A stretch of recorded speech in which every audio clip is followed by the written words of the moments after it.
A salt-tinged ocean breeze lifted Akabe of Siphra's gold-embellished mantle as he stood on the uppermost white marble step before his country's raised, ruined Temple of the Infinite.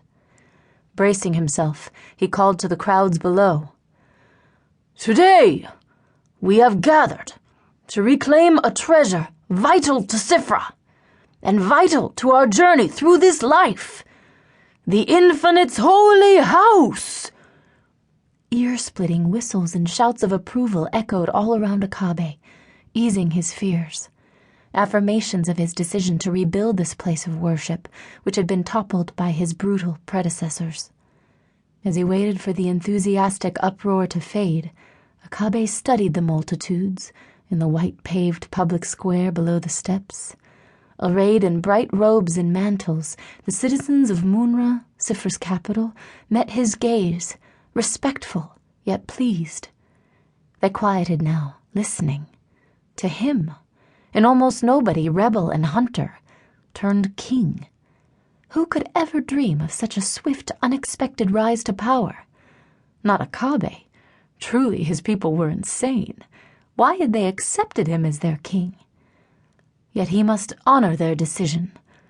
Now he would earn his place and their continued esteem. Clearing his throat, Akabe proclaimed, "Therefore, as we celebrate the first day of work in restoring this holy house, I ask you all to rededicate yourselves and this place to the Infinite. Let Munra and Siphra be worthy of such a glorious and sacred crown. In generations past, the Infinite's holy house was Siphra's glory, the gathering place for our people as we worshipped our Creator. Now, as your king, I decree that this holy house shall be built again on this same historic, consecrated ground, acclaimed by the priests of old as the Infinite's own land. This place must ever be his alone in Siphra. This sacred site that our oppressors defiled as they devastated and killed our defenseless people." Akabe paused, remembering all the precious lives lost before the recent revolution. He eyed the crowd in a bid for composure. No help there. Many of the women were now weeping into their scarves and veils, while here and there men sniffed and blinked or rubbed their noses into their long sleeves. Not a family had been left untouched by the terrors of the previous reign. Fighting back his own tears, Akabe forged ahead. "Today, we remember our loved ones, torn from our lives by hatred.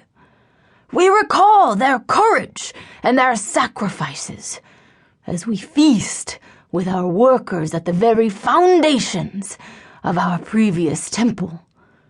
Let those who sought to destroy all worship of the Infinite in Siphra see that by the Infinite's mercy we have survived, and I, your king, with all my might, will guard your freedoms to worship our Creator. This holy house will again become Munra's blessed crown." Munra's citizens yelled their agreement, the men stomping and cheering, the women waving colorful scarves in celebration. Akabe exhaled, acknowledging his subjects with a grin and a wave. Success. He might yet amount to something as king. Akabe the First, scruffy revolutionary, rebuilder of Siphra's glorious temple. Laughable thought, sobering actually. Standing almost beside him as usual, Lord Fane, Akabe's chief advisor, leaned into view now, his elaborately sculpted and waxed gray beard twitching with enthusiasm. "Majesty, they're overwhelmingly for you."